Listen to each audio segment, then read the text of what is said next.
Ассалаумағалейкум, қалдарыңыз қалай, амансыздар ма? Мына Иран молдасы мен жойыттар арасындағы соғыста сарттардың ойсырай жеңілгенін естіп біліп отырған боларсыздар. Мына қазақ қоғамында кезінде қазақтың 10-7-сін жойыттар қырғандай, ойбай, еврейлер жау, сионизм бүкіл зұлымдықтың бастауы деген бір соқыр түсінік қалыптасқан. Нағыз қауіп бізге тым жақын жерде, өзіміз мұсылман бауыр деп жүргендердің ішінде болуы мүмкін екенін бір сәт ойланып көрдіңіздер ме?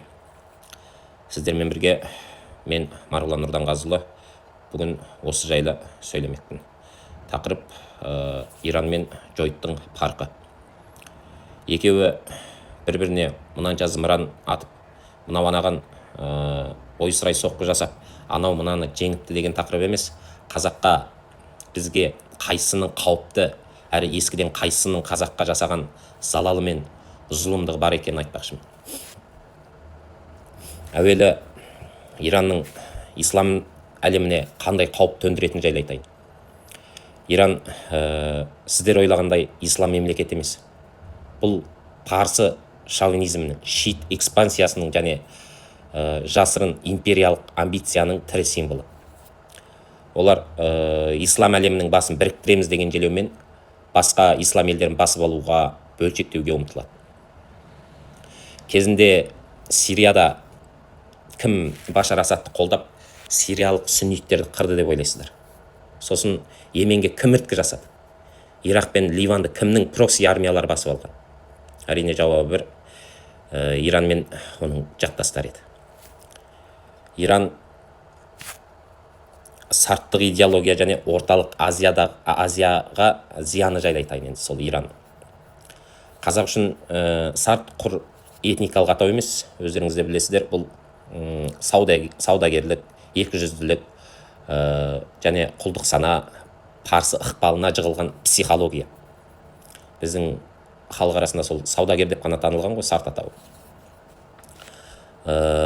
Тарихта парсы сарт ықпалының біздің түркі даласына жасаған ең үлкен шабуылы бұл Науаи мен Бабыр арқылы парсы тілі мен әдебиетіне зорлап сіңіру. Қазіргі айта кетсек, біздің атауларымыз, оның кейін мына мемлекетіміздің артына, соңына, атауының соңына жалғанған стан сөзі, қыл аяғымына жейтін нан сөзінің барлығы сол парсылардан кірген бізге.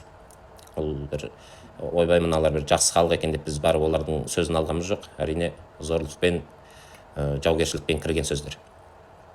Бұлар түркілік еркін ойды тұншықтырып, құлдық діни түсінікке бағындыру, құрылтай жиынды молда үстемдігімен алмастыру.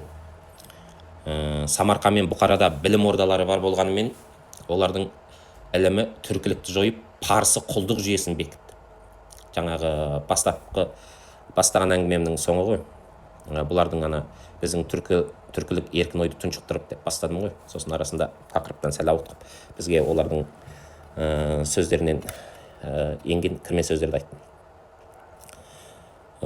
Сосын бұлар Түркістан мен Жетісуға сарт үлгісімен мәжусилікпен күресеміз деп кіріп, қазақты әсіре діншілдікпен парсылық исламға байлады.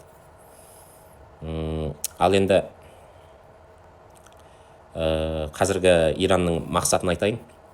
Бүгінгі Иран бұрынғы сарт саясатынан айнымаған. Дәл сол қалып. Өзінің сасық империалистік көзқарасымен қарайды бүткіл дүниеге. Өздерін ұлы халықпыз деп санайды. Ана Қояншық молдасының айтқанына имандай үйді.